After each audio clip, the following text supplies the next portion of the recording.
Bonjour, nous débutons le chapitre 22 des lois de Issur Bia, des relations interdites.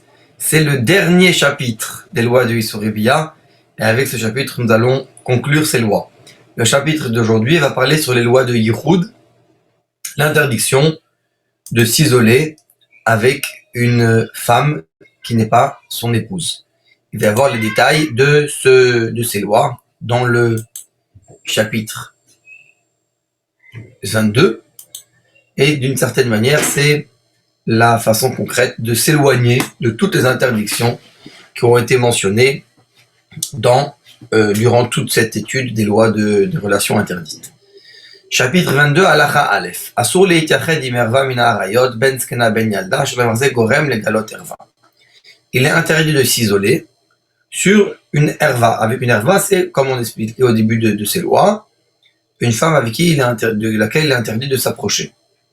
Qu'elle soit âgée ou jeune, parce que le fait d'être isolé amène à la faute. Évidemment, il y a des exceptions.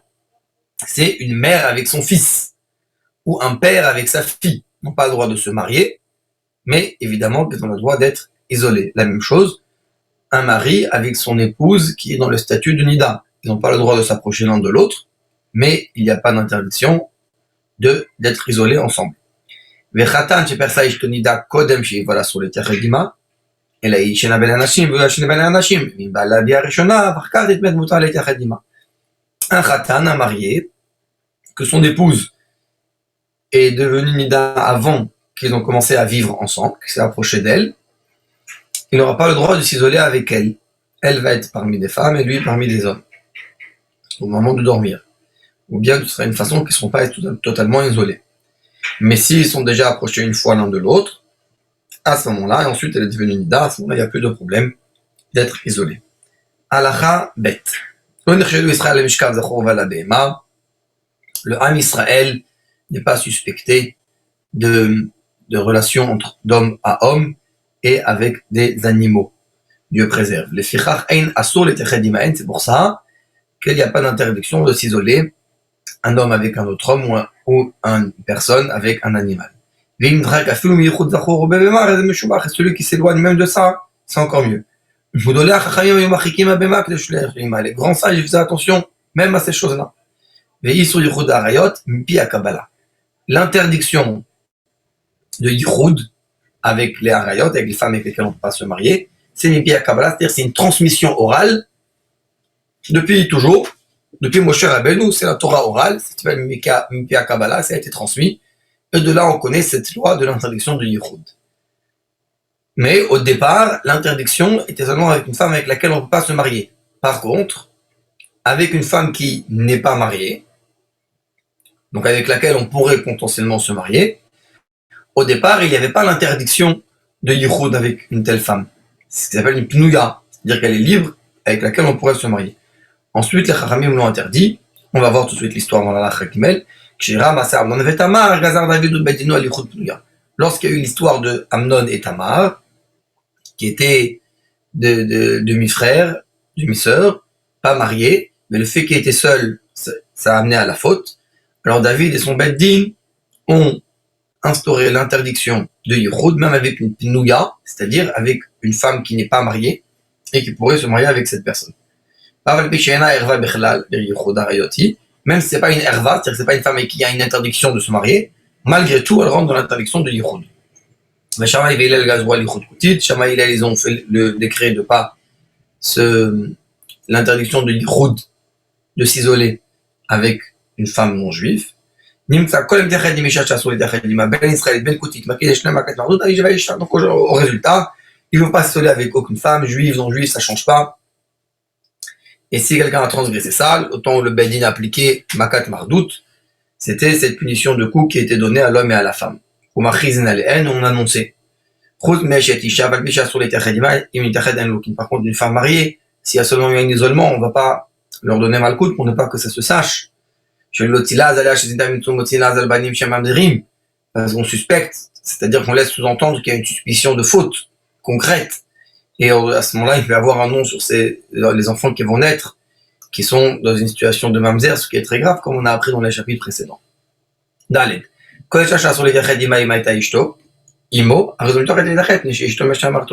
Toute femme avec laquelle il n'a pas le droit de s'isoler, du moment que sa femme est présente, c'est-à-dire il y a un homme avec sa femme et une autre femme, il n'y a plus d'interdiction de yichud, parce que sa femme à lui le garde. Par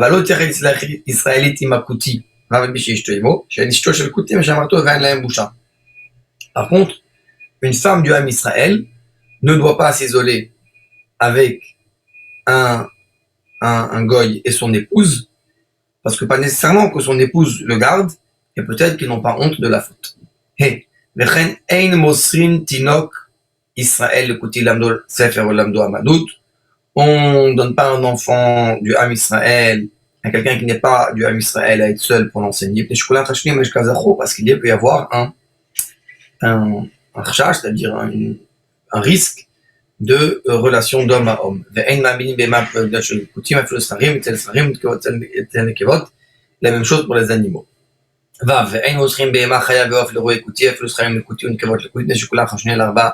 על ארבעת בהמה וכבר שאין אסורים בזכור ובבהמה של בב לפני עיוור יותר מכשול, et la même chose, donner un animal à garder à un goy, ça peut être interdit parce que le goy n'a pas le droit de s'approcher ni d'un mâle à un autre mâle, ni un mâle avec un animal. Ça, c'est interdit pour toutes les personnes du monde et on n'a pas le droit de mettre quelqu'un devant un obstacle. לפני עיוור יותר מכשול. זין, פנימה, אם מוסרים בהמה נקבה לקוטית, שכולם חזקת נואפים, ושיבוא הנואף לשכב עם הכותית, זו, שלא ימצא נאווה ישכב עם הבהמה, אפילו ימצא ישכב עם הבהמה. Même donner un animal femelle à une femme coutite, même ça, on le fait pas, parce que peut-être qu'un homme va venir fauter avec elle, avec la coutite, et en fin de compte, il va fauter avec l'animal. Chet. L'autre, titached isha achad, afilou imanashim arbe, atchti ishtosh minchad mehem sham. Une femme ne doit pas s'isoler avec plusieurs hommes, à part s'il y a la femme de l'un d'eux avec eux. Un homme avec plusieurs femmes non plus. S'il y a plusieurs hommes, plusieurs femmes, il n'y a plus l'interdiction du yichud.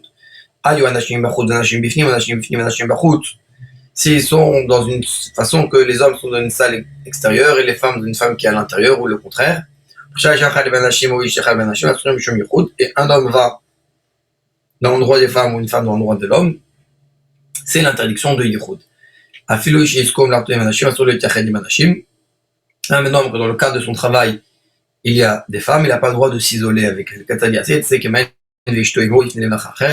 Ou bien sa femme avec lui, ou bien il va trouver un autre travail. Il ne faut pas qu'il y ait une situation d'isolement. Tête, ou עם אישה וחמותה, ou עם אישה ובת בעלה, ou עם אישה ובת חמותה,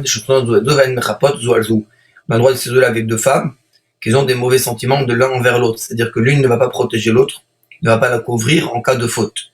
Ça peut être une femme et sa belle-mère, une femme et la fille de son mari, une femme et la fille de sa belle-mère, toutes sortes de ce type de relation. La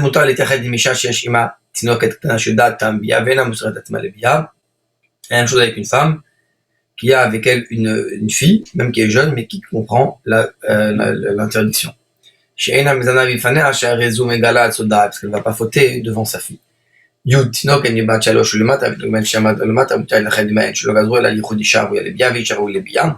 L'interdiction de yichud ne s'applique pas à un enfant à un garçon de moins de 9 ans et à une fille de moins de 3 ans.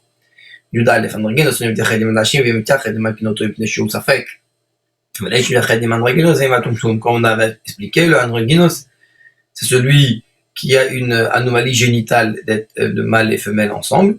Donc lui, il n'aura pas le droit de s'isoler avec des femmes.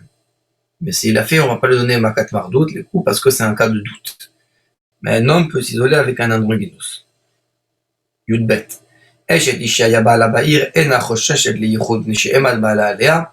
Une femme que son mari est dans la même ville qu'elle, il est présent, il n'y a pas d'interdiction de yichud parce que son mari, elle a le respect de son mari, la crainte de son mari qui est présent. Mais si elle ne va pas s'isoler malgré tout avec quelqu'un avec qui elle a une relation de proximité, par exemple qu'elle a grandi avec lui, même que son mari est dans la ville. Et la même chose, celui qui est dans un endroit avec une femme et la porte est ouverte, alors à ce moment-là, c'est pas yichud. C'est-à-dire que yichud, c'est une situation où personne ne peut arriver. Mais si c'est dans une façon qu'il y a du passage, il n'y a pas l'interdiction de yichud. Yud Gimel, Mi she'en lo isha lo yelaben tinokot, nisheimot abanim baot lebet haser livnehem venimtza mitgare benashim. Celui qui n'a pas de femme, qui n'est pas marié, ne doit pas enseigner aux enfants parce que les mères viennent à l'école chercher leurs enfants et il va avoir une proximité avec ces femmes. Et la même chose, une femme pas mariée ne va pas enseigner parce que ce sont les pères qui viennent. L'enseignant, il n'y a pas besoin que sa femme soit avec lui, elle est chez elle, lui il est chez lui et il enseigne.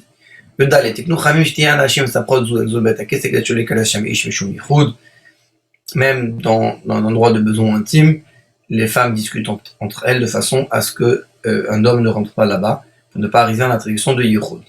C'est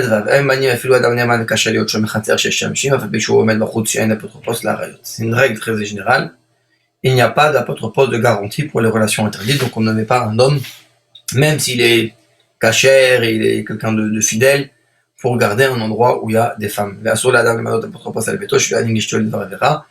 même chose, ne pas mettre responsable sur sa maison pour ne pas entraîner sa femme dans une proximité avec la faute. Un sage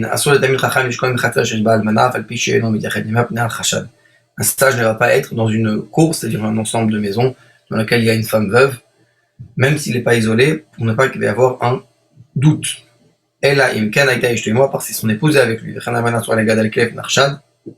Une veuve ne va pas faire grandir un chien. Et une femme ne va pas avoir des serviteurs mâles, même s'ils sont petits, à cause du doute.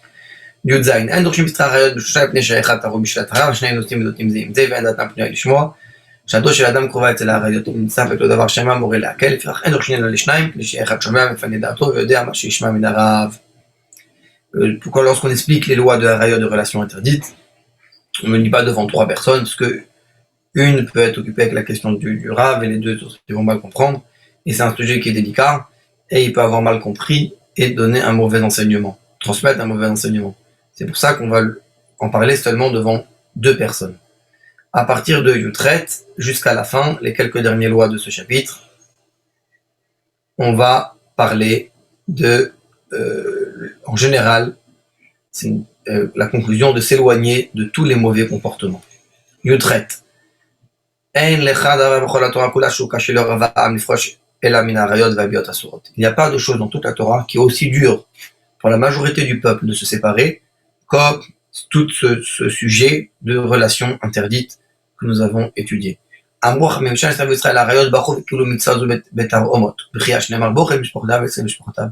sages disent que lorsque les Béné Israël ont reçu l'interdiction de relations interdites, ils ont accepté cette mitzvah avec pleurs, parce que ces choses-là sont des choses difficiles. Les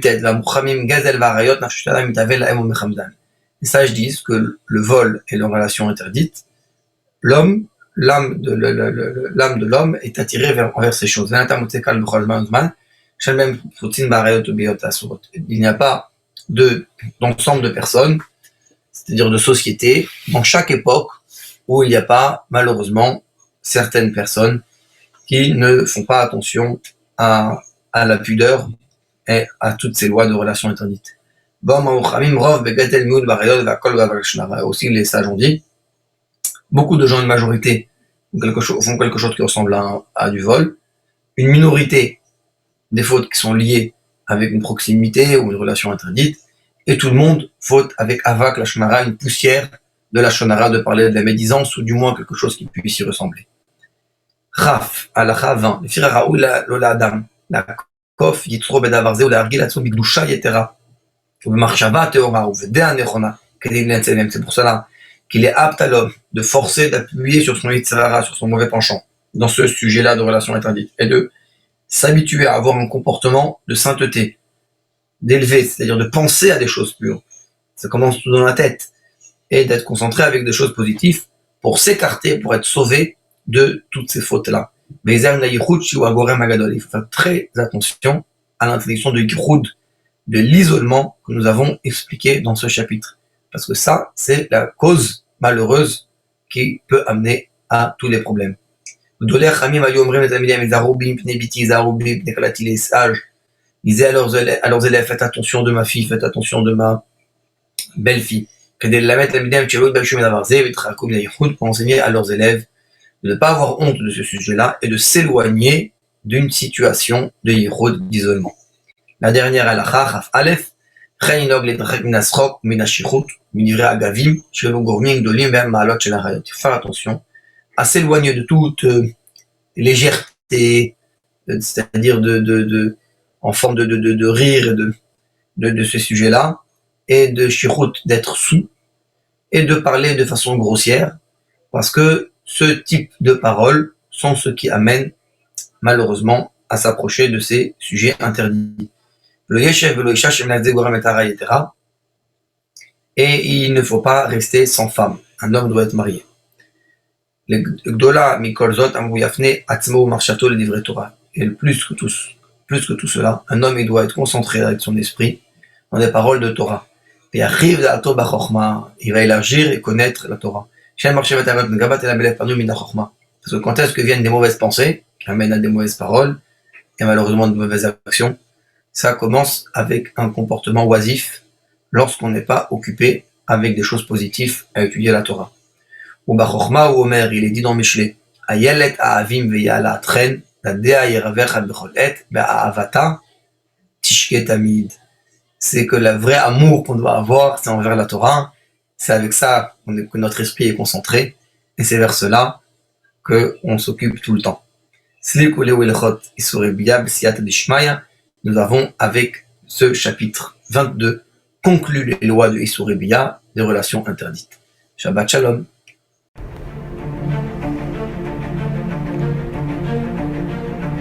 Et si connaître toute la Torah était possible, plongez-vous dans les joyaux de la Torah. Étude du Rambam, le Maïmonide, cours de qualité par des rabbins francophones aux 4 coins du globe. Un chapitre chaque jour, à raison de 20 minutes, pour finir en moins de 3 ans d'apprentissage de la Torah. Relevez le challenge, tous les soirs en direct à 20h30 ou 21h30 heure israélienne. Nos cours sont accessibles à tout moment, YouTube, Facebook et sur notre site torah24.com.